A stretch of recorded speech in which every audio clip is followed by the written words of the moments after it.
Hello, and welcome to Central Booking, where writers and readers are the authority. I'm your host, John Valeri. Today, I have the distinct pleasure of talking with award-winning author Yasmin Angoe. Yasmin's debut novel, Her Name is Night, came out earlier this month and was recently named one of Amazon's top 100 books of 2021. Celebrating the two cultures that Yasmin grew up with, Ghanaian and American, it's one woman's emotionally charged story of victimization, vengeance, and vindication. A former middle and high school English teacher, Yasmin has served as an instructional coach for virtual teachers and currently works as a freelance developmental and copy editor. A proud recipient of Sister in Crime's 2020 Eleanor Taylor Bland Award for Emerging Writers of Color, she is an active member of the organization as well as Crime Writers of Color. Her Name is Night introduces assassin Nina Knight, who works for the family business syndicate known as the Tribe, which operates for the advancement of a prosperous and unified Africa. Trained to kill the killers and other morally incorrigible individuals, Nina unwittingly puts herself and her loved ones in mortal danger when she defies orders and directs a bullet at the wrong man, albeit for the right reasons. Award-winning author Hank Phillip E. Ryan enthused, this brave and profoundly gorgeous thriller takes readers to places they've never been, to challenges they've never faced, and to judgments that leave the strongest in tears. Her Name is Night is a stunning and important debut, and Yasmin Angoe is a fantastic new talent. Now, please join me for a conversation about craft, crime, and culture with one of the genre's true up-and-comers, Yasmin Angoe. Hi, everybody. Welcome back to Central Booking. Today, I am delighted to be in conversation with Yasmin Angoe, whose debut thriller, Her Name is Night, There It Is, was just named one of Amazon's top 100 books of 2021. So welcome to the show, Yasmin, and congratulations on that great honor. Thank you. Thank you for having me, and thank you for that. Wow. Yeah, that was terrific. People will see this and by then it'll be older news because it'll be a couple days from now. But, I read that yesterday and I'm like, wow, that's amazing. I get to talk to her tomorrow. And right now she's like riding high. But that's such a great distinction. And especially, for a debut novel. So I am tipping my hat to you. So first question, because, I always find it interesting to get an author's perspective on their book versus sometimes what the publisher puts in the blurb, because sometimes they're very similar, sometimes they're a bit different. So I'm going to ask you to step into our virtual elevator and pretend that we're taking whoever is watching this with us and just give us your own personal elevator pitch for this book or what you see as the basic premise. Okay, so Her Name is Night is about an elite Ghanaian female assassin who works for an organization named the Tribe, or the African Tribal Council. She goes on a mission that they send her on, and she finds out that the man, or one of the men who raised her idyllic Ghanaian village and killed all of her family, is still alive 16 years later. And so that changes her directives.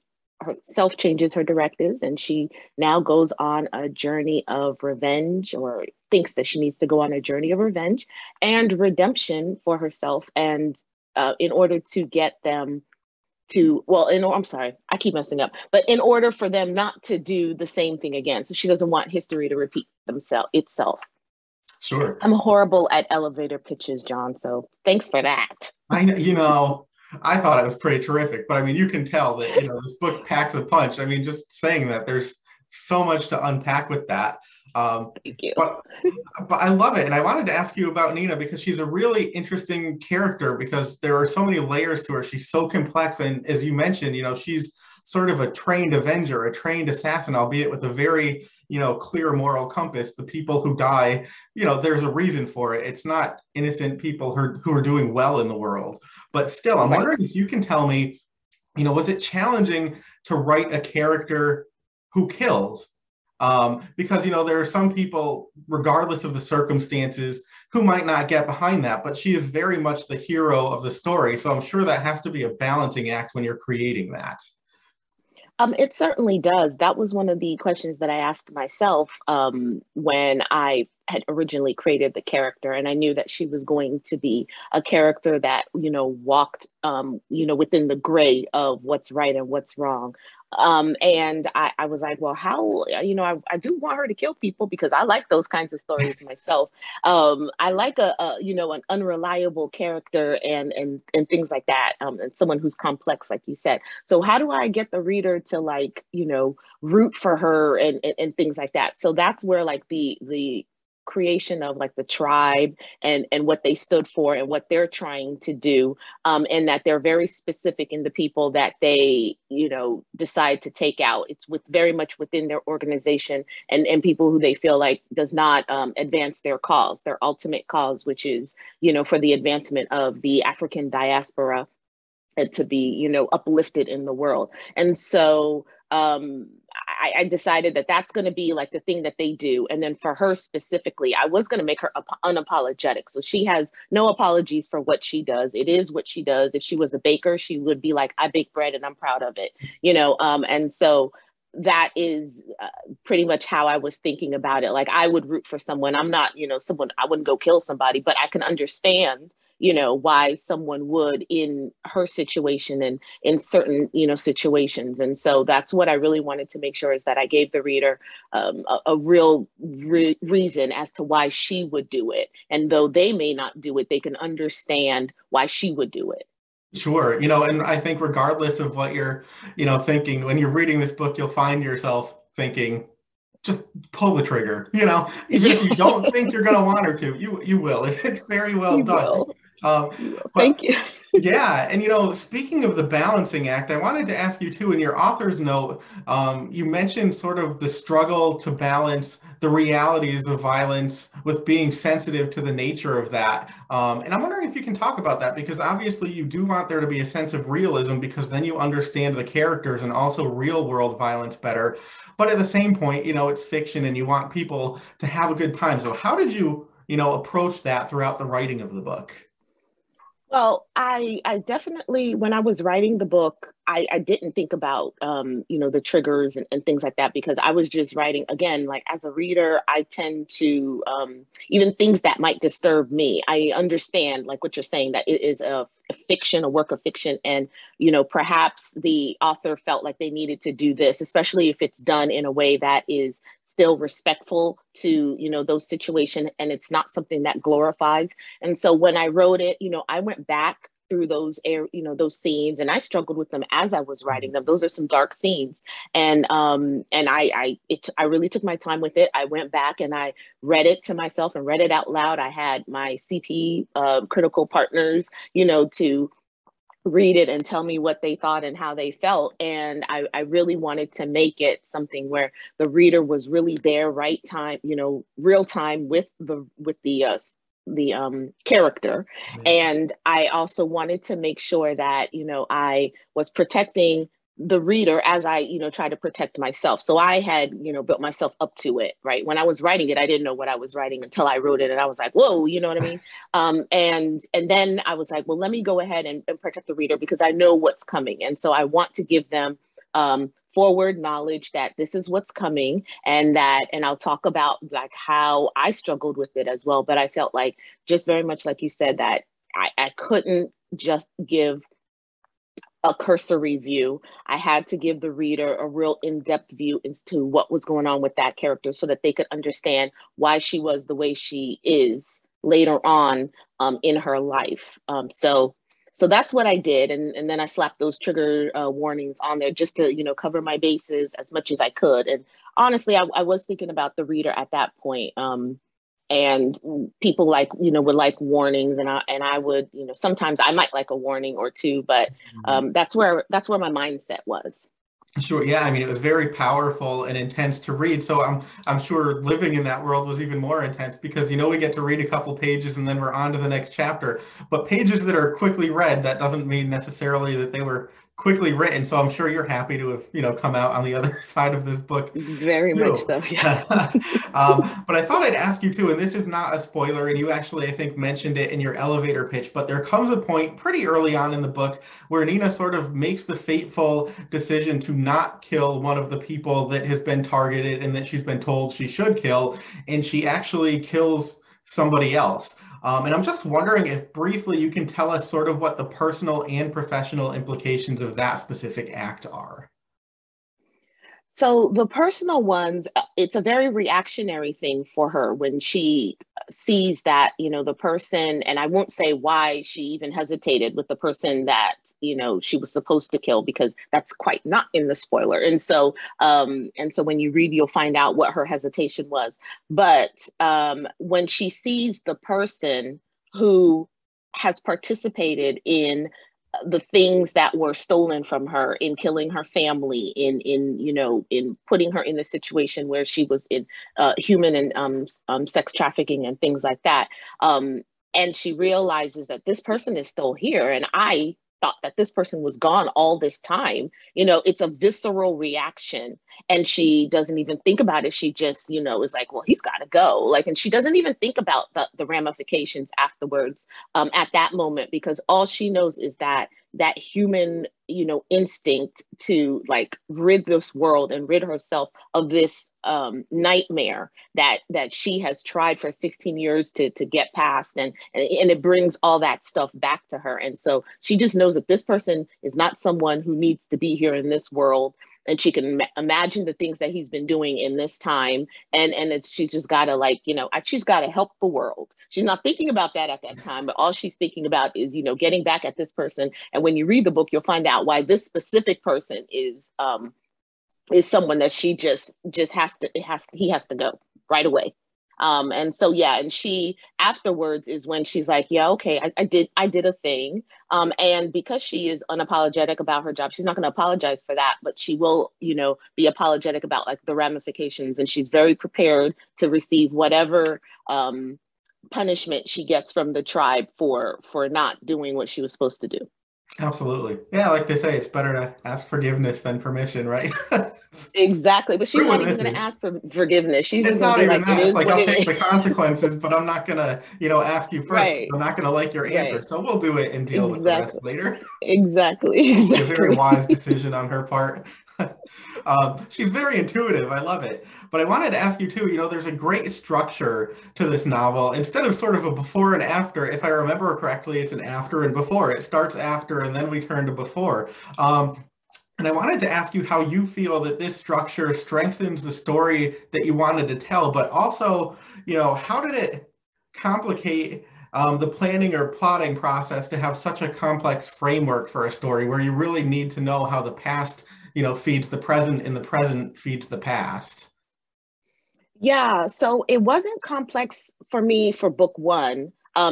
To be honest, book one was going to be just the book. So I gave everything in that book because I was like, I'm a kind of reader who I like to know a person's origin stories. And I don't want to wait until the second, book or whatever to find out someone's origin, because I want to know now why that person is. That way it can really help me to understand that character and to be totally immersed in that world. So I put everything in that.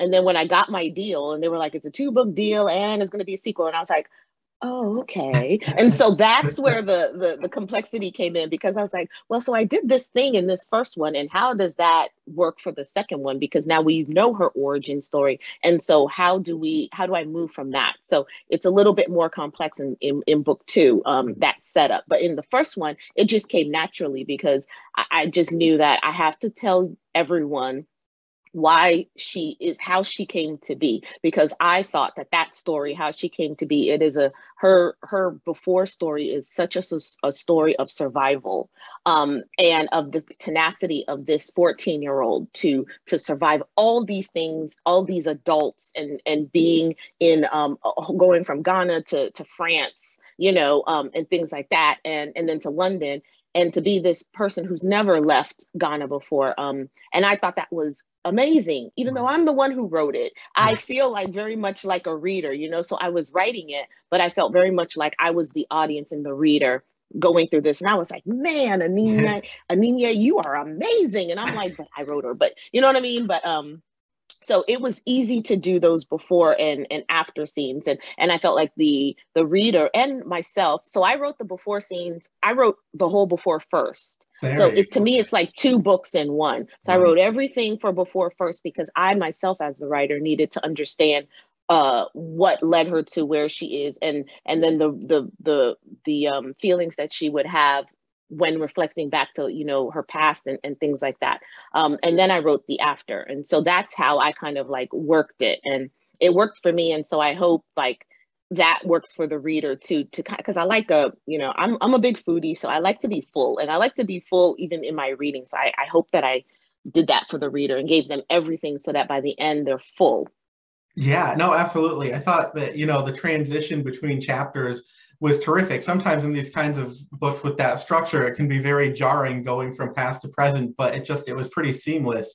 And so it's interesting to hear that you wrote, the before, and the after, and then you put it together and made this great puzzle. But again, tip of the hat to you. It comes off really, really well. And another thing I wanted to ask you about that I really enjoyed about this book and I thought was very powerful was the fact that you sort of use two different points of view. The past segments are written in the first person, so they're very immediate. And then the present segments are written in the third person. And most of us probably would have actually expected the opposite. And so you do that and it has this really, really terrific effect. So I'm just wondering if you can tell us why you chose to present Nina's story, in that way and what result you were hoping to get from doing that. Yeah, so that's one of my favorite questions, actually, because I didn't know what I was doing at the time when I was doing it, like why I did it. But as I, answered that particular question and reflected on it, what I wanted is very much what you said for the before chapters, because they are so intense. And it is, how she, went on this journey of survival. I needed it to be, like you said, very immediate, very real time for the reader. I needed the reader to be so immersed in this one singular person and what the experiences are that Anime is going through as a 14-year-old, experiencing all these things, never having encountered evil and evil that people can do. Like she's been in this perfect, to her village, this small village nestled in the mountains of, Ghana with her chieftain dad. And the only struggle that she's really encountered was that her mom got sick when she was a baby. And so she grew up without like a mom, you know what I mean? But she had her brothers and she had her dad and she had all of her family around her. And then this thing happens and then it sets her on this journey where she's got to like reclaim all of these things that were stolen from her. And so that to me had to be very immediate. And as I was writing it, I knew that I had to, because initially I had written it as third person. I started off and I was like, this just doesn't feel like real to me. It feels like I'm reading someone else's story and I need to write it as it's my own story. And I want the reader to read it as it's their own story. And it's, just about, so I'm not speaking for everyone, but I'm speaking about this one particular character and her story. And so I wanted it to be very intimate with the reader. And I wrote first person present because I wanted them, at that point, Anine is an innocent, right? And so she's not going to know about closing herself off. And she's going to be very open with, this is what happened to me and this is how I feel. In her after, she's had 16 years after this thing, right? And she's closed off. She's learned to protect herself in a wall. She'll never be open like that, like she was at 14 again. And so therefore her voice had to be closed off and apart from, and she's going to tell you her story, but you are never going to be within her like you were when she was 14, because she is no longer an innocent and she, knows about the ways of the world. And so she's going to tell you this story. You're lucky she's telling you the story, but it's very much going to be like, third person, hands off. There's some space between us. So That's how I wrote it. And that's how I wanted it to be perceived. That's so interesting. So I have to say, it seems that your instincts are as good as Nina's, because, they all came together in a terrific way. Thank you. I love that, though. It was so powerful because you feel the intensity, the immediacy. You really are living that with her, and it's sort of gut punch after gut punch, but it does really explain everything that comes after, and you have all the justification you need to root for her character. But you mentioned family, and I wanted to ask you about that too, because the story is so much rooted in family, both those that we're sort of born into, and then that we either make for ourselves or that take us in later in life.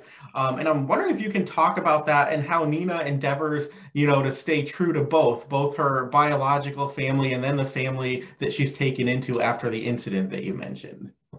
Right. So family, that's another great question. There's so many like themes that I wanted to incorporate into this story. And yes, it's a thriller and everything, but I originally started out as a women's fiction writer. I wrote a women's fiction. I love to write stories about women, but I also love high octane, like, you know, Mission Impossible, Jack Reacher type stories as well. And I wanted to merge the two.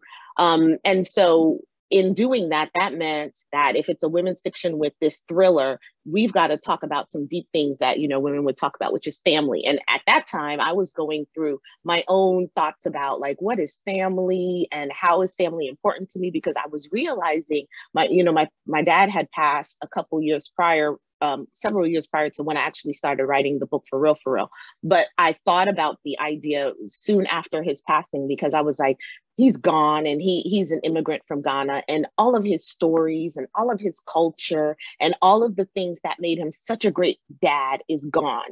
How do I honor that? How do I go through this grief of losing my dad and losing all these things that came with him? And I thought that writing about it was the best way. So writing about family is something I was literally experiencing at that time. I had lost my biological, you know, father and everything, but I had moved to this new city, knew no one with my kids, and now I had to find family away from my family that was still in Virginia, right? And so now I have to find family, and so that was very important to me. Like the people you surround yourself with are as important as the people you're born into, you know, born with.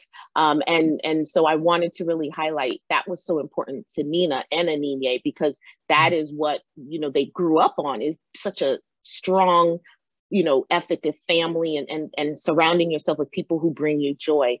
And when Nina had to go and find her family, or they found her, and then, you know, in her present, as she is finding new family in her best friend and her love interest and you know, and the child that she is, you know, like a mother to now, or things like that. Like these are all choices that we make to surround ourselves. So it was super important to me because those were the choices that I was making as well. And I thought that that's important for people to know, to see how you know, important a family is to, you know, a person, their relationship with fathers. So the fathers that are in this book are from the experiences that I have had with great fathers, even the fathers that stepped in as father figures to me. And I just wanted to really highlight, you know, great father figures and highlight the importance of family and how it really structures a person's life. And so like I just threw all that in there. Sure. And, you know, you actually answered my next question in that, because I wanted to mention, you know, that there is such a great reverence and respect for Ghanaian culture throughout the book. And so obviously that was an ode to your father. So I think that that's quite lovely. And I think that one of the most powerful things about fiction is that it really can illuminate reality. Yes, this is an imaginary book, but there are real world, you know, things within it. And I think that's one of the things that I like most about reading a book like this is I come away with a different perspective, a different understanding, you know, of culture or politics than I might have otherwise. And, you know, it's not from reading nonfiction, it's reading from, you know, realistic fiction. So thank you very much for that.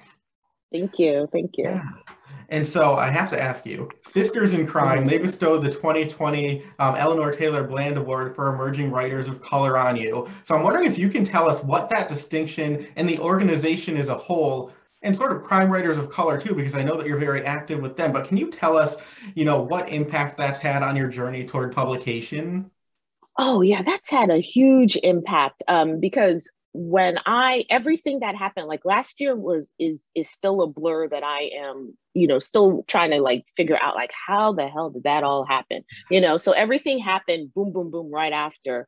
You know, I got my agent, I found out that I won the award, and Sisters in Crime is like this wonderful organization, you know, of crime writing, mystery, cozy, suspense, and it's like huge. And I didn't even know that it was, you know, it existed when I was first starting out, you know, writing in this genre and trying to figure out like, who's my writing tribe even? Like, who am I supposed to be talking to on this thing? I didn't even really know Twitter, you know, at that point, you know what I mean? And so learning who the writing community is. And so when I found out about Sisters in Crime, it was through another author friend of mine who also writes in the mystery genre, Kelly Garrett, and she had invited me into Crime Writers of Color, which is a smaller, portion of Sisters in Crime. We're all in Sisters in Crime as well, but we wanted to really focus on, Crime Writers of Color because there aren't that many. We're now like kind of bursting forward, but for all this time,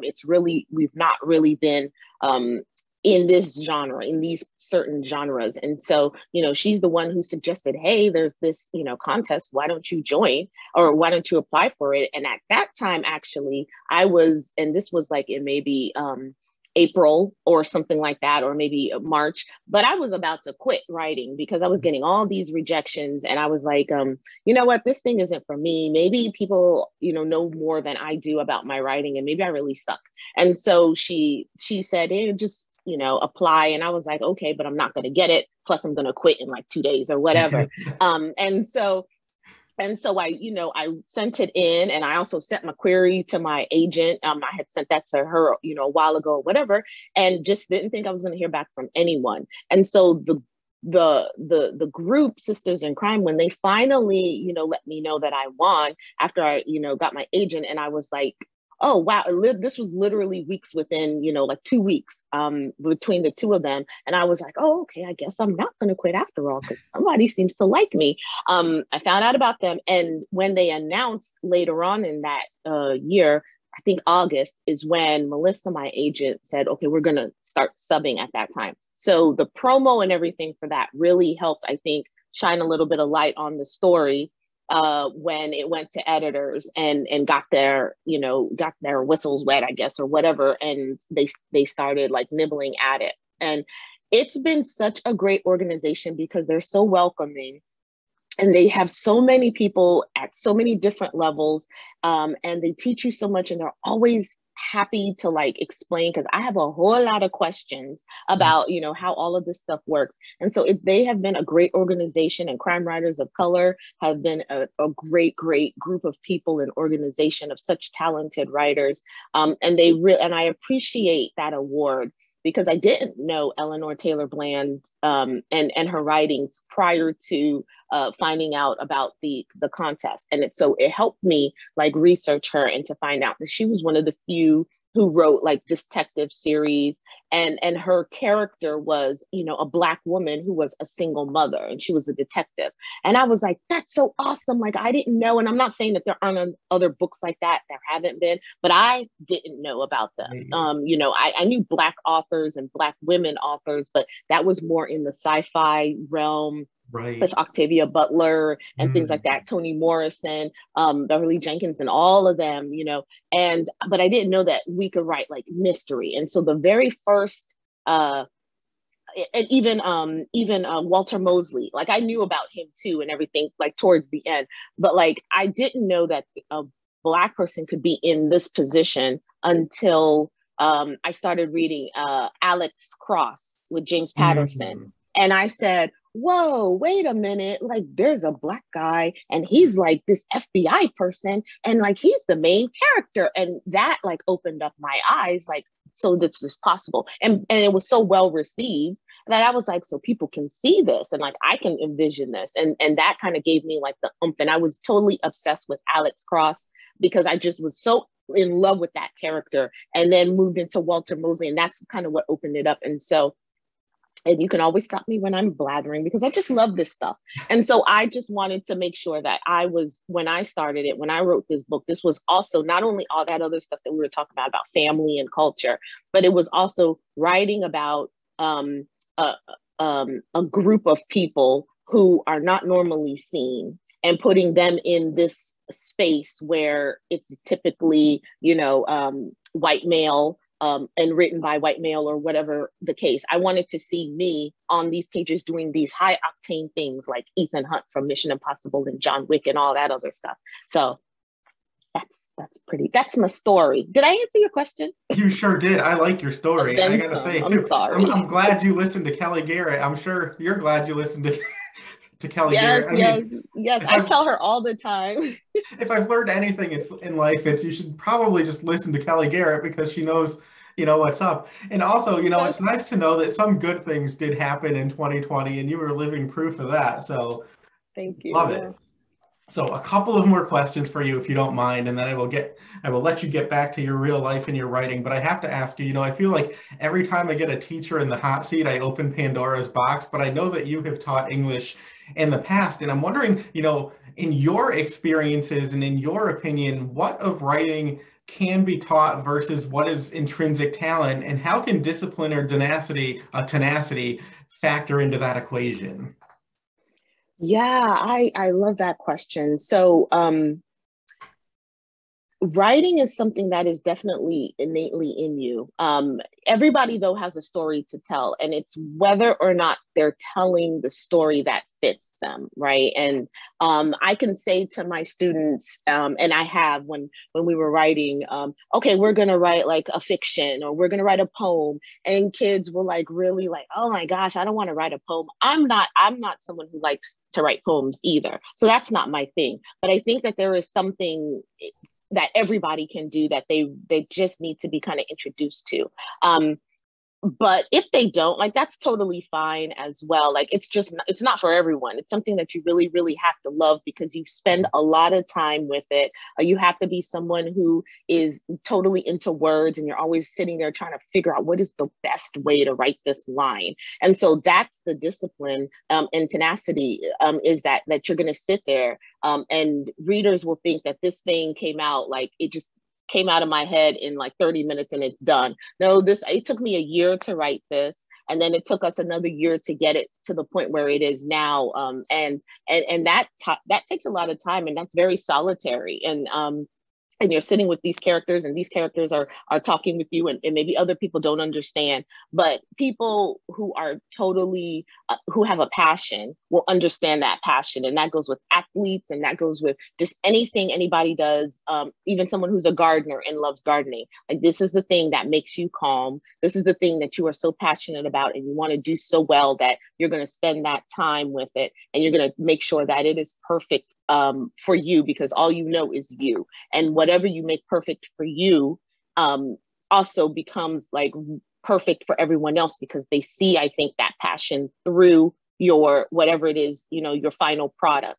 And so that is something that I spoke with my students, and I respected those who weren't into the writing as much as possible. At least they tried, and so that's also something I'm like, at least you tried. So it's fine, because it's not for everybody, and that's my teaching part. No, I like it because, like you say, if you're never exposed to it, how do you know if it's for you Yeah. or if it's not for you? Mm-hmm. And somebody, who might not want to write a short story, maybe they actually will fall into poetry. So I love that you kind of expose them to everything and they sort of figure out where, if they belong. Mm-hmm. Okay, so I have to ask you too. So you are a freelance editor. So I think you've done what? Copy editing and developmental editing. And I'm wondering, Mm-hmm. having that experience as well, how does that influence how you are able to view your own work? And do you find that you have a different response to feedback that you get from your own editorial team that maybe you wouldn't have if you hadn't actually been an editor yourself? Right. So that all like lends to even when I was teaching and stuff, because we were always talking about feedback and giving feedback and utilizing feedback and knowing how to give feedback that is helpful and that transforms that person's work. So that's what I've always been really big on. So I think that's kind of what prepared me for how I receive feedback from my own work, and then also how I give feedback to my clients and things like that. In becoming an author and being on the both sides, it has helped me with my clients, because now I can see, especially, how it might feel when you get certain, notes back, and the person might the person might come across a little harsh, but maybe that person really isn't. Maybe that person is really being like by the book and business like, but because we're so close to our work, we're overly sensitive. So it's helped me to not be overly sensitive. I'm lying because I'm always going to be overly sensitive, but I'm not going to show them that I'm being overly sensitive. By the time they get back whatever revisions that I've made, I have overcome my sensitivity. I've cried by myself, and procrastinated all I can. And then I'm going to give them what it is that they usually ask for. So it's helped me receive feedback very well. And it's helped me be more of like a team player. Like I can understand why somebody is saying, maybe this needs to be changed. If it's something that's like a hard, like step that I don't want to change, then I can have that conversation with them without putting like all my emotion and stuff in it. And so that's also how I am looking at the work that I'm editing, is to make sure that, number one, I'm being very respectful, and I know that that story is always that person's story. But I am such a, connoisseur of story that if I don't understand something, like I'm going to put that in there. And I'm also going to tell the client that, hey, I'm going to ask you these questions and try not to take it personally, but I know you will, and it's okay. And you can ask me, why I said this or whatever, but like, let's have a conversation about it. And you can also, again, at the end of the day, you can say no to everything that I suggest. And that's on you, and that's fine, because I'm not perfect and I don't know anything, and you know your story well, but I hope that you will see this other perspective. And so that's just the thing when it comes to that. I try to always see the other perspective, and I hope that people also try to see my perspective, and then we kind of blend them together. Oh, I like that. And it's interesting. We don't always think about it like that, but it's true. Getting and giving constructive feedback or criticism really is a learned skill, and it takes time to develop that. So thank you for sharing that perspective. Okay, final questions for you. I always have to ask, because people are always, looking to writers for some words of encouragement or guidance. So in reflecting, on a creative or writing life, what do you think is the best advice that you've ever been given? And then the best advice that you were never given and had to learn for yourself throughout the process of actually doing it? The best advice that I've ever given, that I've ever been given. That's a good question. I don't know that like everything everybody says, I'm just someone who, I like what everybody says. And so I can't, like, when someone says something to me, I probably will try it, and I'll see that if it works for me, then it works for me. Like some people will say, oh, write in the morning or write on an empty stomach. And I'm like, yeah, I tried that. That doesn't work. It makes me cranky. And all I can think about then is food and not the writing. So that's just not going to work, But one thing that I think someone has said, and I can't remember who, but I do apply it, and I think it's the best, is to give yourself grace. And you don't try not to compare. You're always going to compare yourself to other people's success and other people's like writing, how much they've written. We're not all the same. And if you don't write 2,000 words every day, that's okay. Give yourself some grace. Write when you feel you are the most creative, because that's when your best work will come out. And I had to realize that when I tried to like write every day, and the words were feeling so forced and it didn't flow, and I was getting, and this is talking about like book 2, and I'm feeling like this isn't like book 1. Why did I even say I was going to write? I suck, all this stuff. And then I just had to like give myself grace. And if that means that I'm not going to look at my revisions for a week, which I haven't, then I'm not going to look at my revisions for a week, because I need that time to like maybe fill up my creative well and get myself ready. So give yourself grace. And it is okay if you don't write every day. You write when you feel most creative, and whatever you get is going to be good.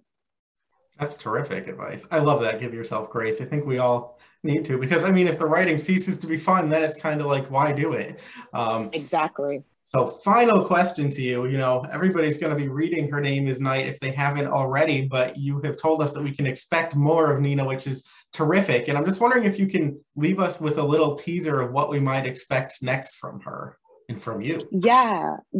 So I left some things a little open. I wanted to, in book 2, explore more of the tribe, because I'm obsessed with them too, and in how their workings are, and how she's going to now fit within with these added responsibilities that I think she has, and her sister too.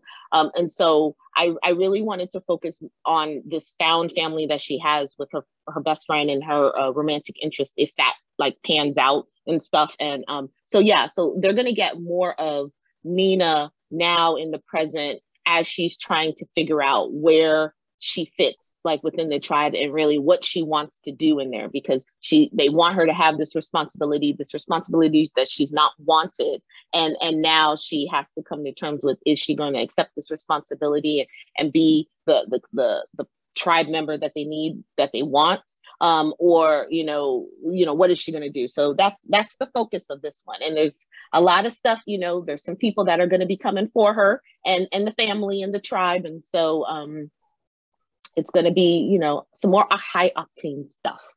I can't wait. But people are very fortunate if they haven't read it yet. I say read it slowly, to bide your time, but that doesn't happen. Like, I mean, I think I read this in like 2 days. Really? Yeah, the laundry was sitting there. I'm like, the laundry's dinging at me. I'm like, that's going to have to wait at least until I'm at the end of the chapter, but I love it. It's a great book. And all right, before I wrap this up, I just have to say, anytime I have somebody here from Thomas and Mercer, I give a reminder, like, you have to take off the dust jacket because it's mystery within mystery, and their books, always look beautiful, but then they become more beautiful. So, if you have Thomas and Mercer books, you gotta check them out. Talk about layers within layers. But anyway, Yasmin Angoe, author of Her Name is Night, which is out right now and which is one of Amazon's top 100 books of the year. Thank you so much for being here. And I personally cannot wait for book 2, and maybe we'll have the opportunity to do this again. Yes, I hope so. Thank you very much. Thank you for having me. It's my pleasure. That's it for this episode of Central Booking. Thanks for watching, and be sure to subscribe to our channel so you don't miss a thing.